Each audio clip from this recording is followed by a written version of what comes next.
Minecraft, bigger than a bread box. I'm not sure that that's the right way to measure the size of software or a game or something. This is going to be episode 2 of Brian doing his new exploration and tactics series in Minecraft 1.0.0. In this episode, I will find a place that I like to set up an initial base, and yeah, we're going to be doing a bit more resource collection in this episode and the next one, and so there'll be some parts that are slow, but we'll also get into a little bit of a tangle, and I will sing a song.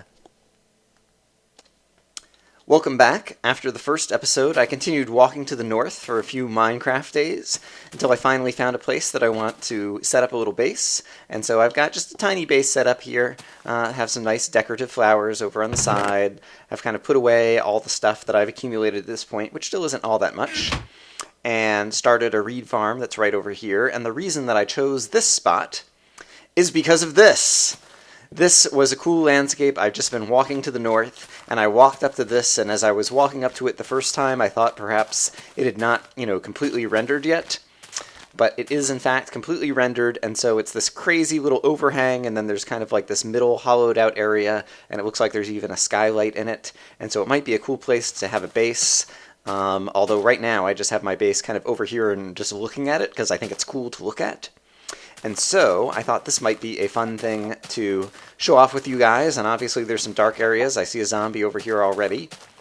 And so this could be a good place to just get into a little bit of kind of lighting things up and doing a little bit of fighting, getting used to any of the changes. They're in 1.0. It's even hard for me to remember to say 1.0. I still love the little wind chime music when you collect the experience orbs. I think there's someone to my left over here as well. Yes, it's just another zombie. And I need to remember critical hits. I'm not sure how much they help right now based on how many hits the monsters have. Okay, I can knock it down to 3 hits with this iron sword rather than 4 if I'm using some critical hits, it seems like. And basically, what I decided, I looked back at the first episode, and it was too long, and I just was I didn't have a plan, and just kind of like getting back into the rhythm of Minecraft, and it's definitely fun to like have some new things and express some wonderment about the new sounds and some of the game mechanics and possible minor changes in terrain generation. We haven't seen kind of like anything that's been too big and drastic yet, like new biomes or anything. So yeah, there's like a couple skylights in this thing.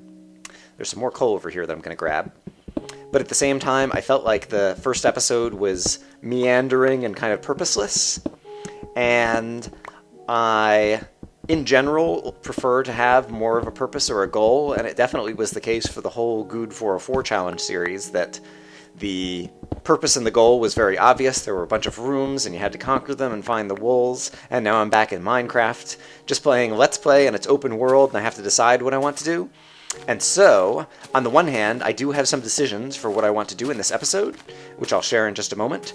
But on the other hand, it's also the case that I, recognize the fact that a whole lot of Minecraft 1.0 is going to be new to me, and I just kind of want to experience it. And so my plans are twofold. One is, I do have a goal, which is, I think there's a cave system back out over near the entrance to this thing. I am going to put out this pretty little waterfall over here. I think there's a cave system kind of around to the left over here. And hello, zombie. I don't dislike the new when you get hit sound. I just don't really like it kind of relative to the old oof. They're both kind of equally okay with me. And so that is one sound that if they choose to improve again, I would not mind. I definitely like the experience orb sounds. Okay, darn. So I thought there was a cave around here, and it appears that it is not actually a cave. It was just kind of an unlit area. What I want to do is I want to go down to a cave system. I want to spelunk for more materials. I want to get some diamonds, because diamonds will kind of jumpstart things with the enchanting systems and a number of the new aspects of the gameplay. But at the same time, I just want to kind of experience some things on my own, and I'm not sure that that will make for kind of good commentary, and there'll be a number of things that'll be kind of like slow and uninteresting. Maybe there's a cave system down here. It looks like there's a hole down here anyway. Yes, here's a cave system entrance. Great. And so my plan is to do some heavy editing during this episode and possibly the next one, while I'm just kind of exploring, and I will definitely share with you guys any of the kind of wonderment and new experiences, but at the same time won't show you everything that's going on, because I think it's mostly going to be just more of me kind of mining resources and getting a little bit used to the game. And so that is my plan. And I am going to jump down in here. I didn't even see if I have plenty of food on me. I have torches. I'll be gathering more materials. I've got plenty of wood. Yes, I think I am sufficiently well equipped that I am ready to begin some type of caving expedition. This seems to be water just coming up from the surface. Okay, so here's one of the new things that I haven't seen in the game before. Basically, water and lava, I guess, from surfaces above now like show through, kind of dripping on the ceiling. And so if you happen to be in a room, you can tell if there's lava or water right above you. And I think that's something that I'll like.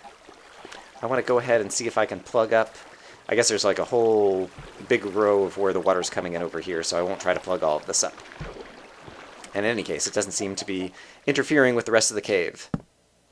So, I am going to start caving. I will gather some resources. I'll bring you guys back in for interesting or exciting parts. I know I want to practice taking fall damage like that and blocking with my sword in order to just kind of jump down places where it's not too far, but it's more than 3 blocks, and so you're going to take a little damage, and so I'm definitely going to try to practice that. So far it's been quiet. I've just been collecting some iron and some coal. I just fell down into a new area down here, and so I want to get a sense of what all is around me. And I hear 1 or 2 enemies, but they may... Oh, crap! Nope. I was going to say they may still be up on the surface, but no, apparently somewhere... There he is. And of course, I don't have a bow yet. So you can't complain about me not using my bow and arrow. Obviously, one of the things I want to do is get in some tangles with some spiders so that I can create a bow and arrow. But basically, I'm going to start, as I usually do, by just kind of haphazardly lighting a bit of things up. And then I will kind of retreat back and collect all of the resources. And in any case, it definitely, after playing Goods 404 map, like encountering one enemy at a time, feels like, you know, just a walk in the park. I am taking a couple of hits here, but still nothing very bad, and I have... Oops, sorry, you're not going to be able to see this. Too dark. Oops, I forget how many hits it takes, and I thought I'd already killed him. Alright. And, yeah, ooh, alright, and we're already over an abandoned mine shaft. I don't know that I'm going to go explore that just quite yet. One thing at a time. Let's walk before we crawl. And this kind of circles back around. Okay, I hear a zombie. Maybe he's right around this corner over here. Or perhaps not. Don't know where he is.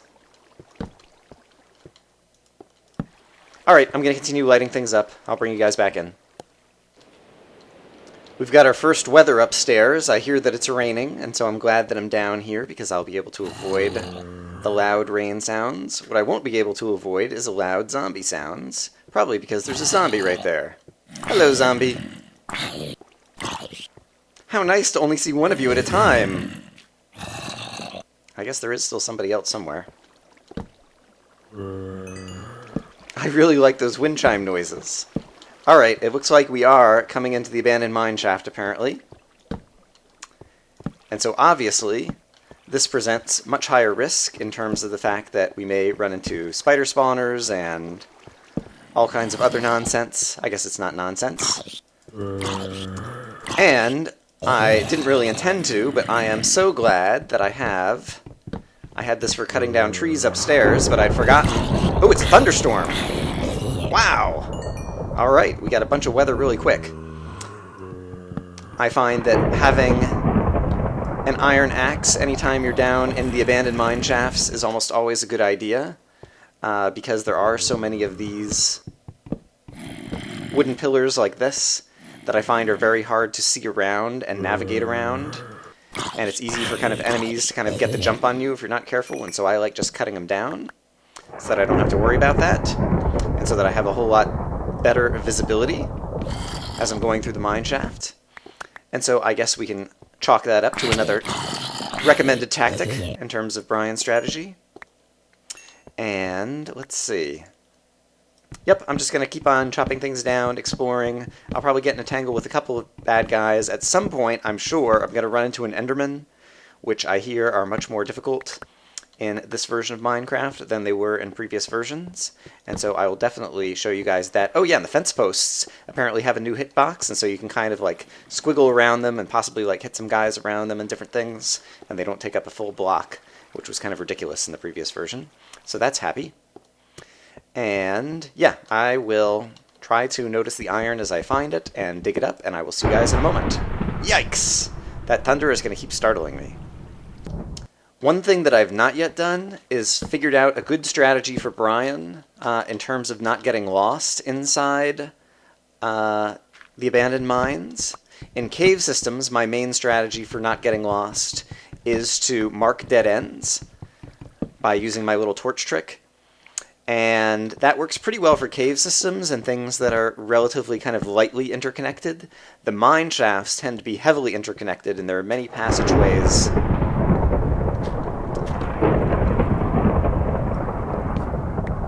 Sorry, I won't try to talk over the thunder. There are many passageways that circle around upon themselves. What do we have over here? Oh, this is one of those boss room things. And so my usual strategy for cave systems does not work nearly as well inside the abandoned mines. And so, other than simply, knowing where I've been by virtue of the fact that there are torch lights on the floor, I don't have kind of other good strategies for not getting lost. But the good news is, I rarely find that things work out too badly when you get lost. The worst part is you kind of circle around and revisit places and kind of waste some time. But whenever you get too lost, you can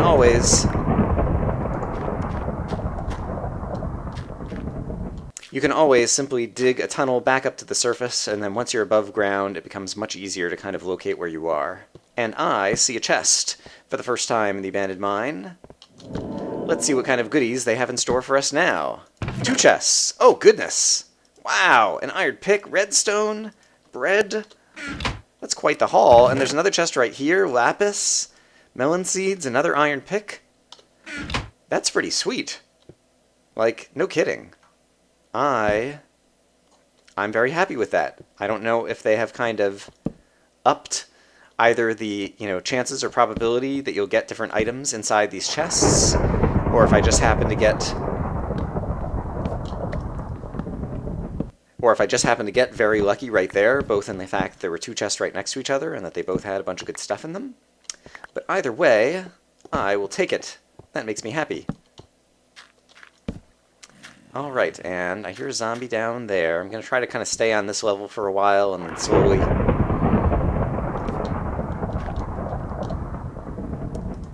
slowly work my way down.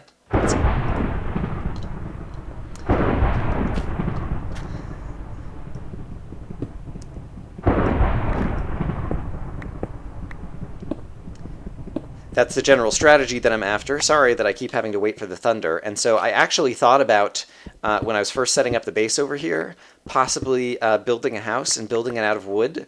And I was thinking to myself, I used to never build houses out of wood because I was afraid they would burn down. And then they nerfed fire in 1.5, and that became less of a threat. But then they added the thunder and lightning, but I've never actually seen the thunder and lightning catch anything on fire. And so I was thinking about possibly building a house like that, and now I've got a lightning storm, and so if I had just built a house up there, who knows how it would be faring right at this moment. And that was dangerous. You need to be careful when you're digging stuff up that there's not gravel hovering above you that's going to smother you. And so right now, I'm still happy that I didn't build a house and I simply just kind of set down some stuff in an open plain. But I will bring you guys back. We've seen this a couple of times. I'm not sure, is the water here like coming down from the ocean? Or it seems like a huge sheet of water here. And so I wonder if this is, I guess back in 1.8.1 it was also the case that sometimes you'd have ravines or other structures that just kind of opened up the entire ocean into a mine shaft or something, and so I might try swimming up out of that, because I know basically up where my base is, up top, it is the case that there's oceans on 2 sides. I'd walked from the south, which was kind of the direction I was facing when I opened the episode, and then to the north was that crazy kind of mountain face that I showed you guys off, and we walked around and killed a couple of bad guys. but to the east and the west both had oceans. And so I wonder if this is kind of coming down from one of those oceans, because I can't really tell yet. I'm going to try to get to the top of this. Yep, so I'm swimming, or I'm trying to swim back out of this crap. I've gotten caught somewhere. Okay, there's a breathing space there, and so while there's a breathing space here, I should try to put a torch and just see where I'm at. Okay, there is a way to swim out right over here. Okay, great. So I'm going to swim back up to the surface and see where we are and what time of day it is. The only places that I've lit up on the surface... Wow! Lightning! I also need to make sure I don't get hit by lightning. Okay, great. So we're just under the ocean over here. I'm going to hope that I don't get hit by lightning. I'm also going to hope that there aren't any monsters around so that I can go to sleep and get rid of this weather, because the rain is loud and the thunder is startling, and I would prefer to get back to a sunny day. Okay, so let's just see if I can sleep out in the open in the rain.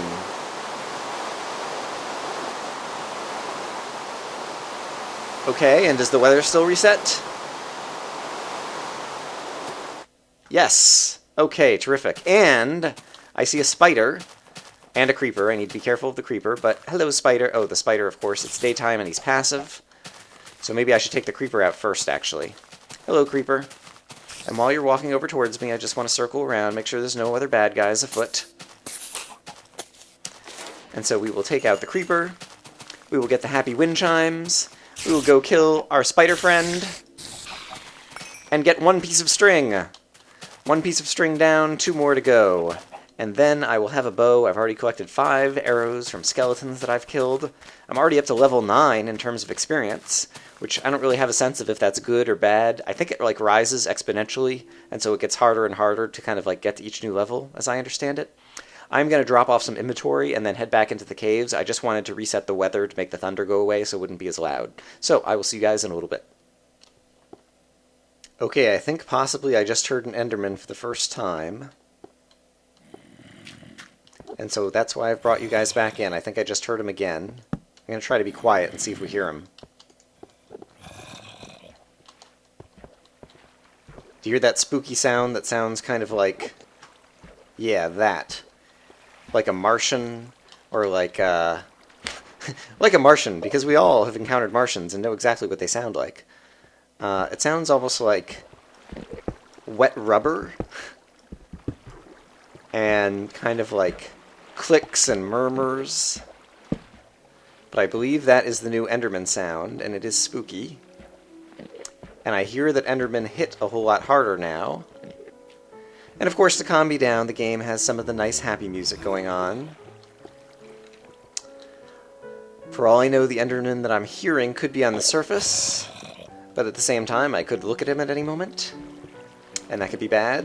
There's lava down here. I have a whole lot of iron at this point. I've only got 7 on me, but I've got like another full stack back at the base.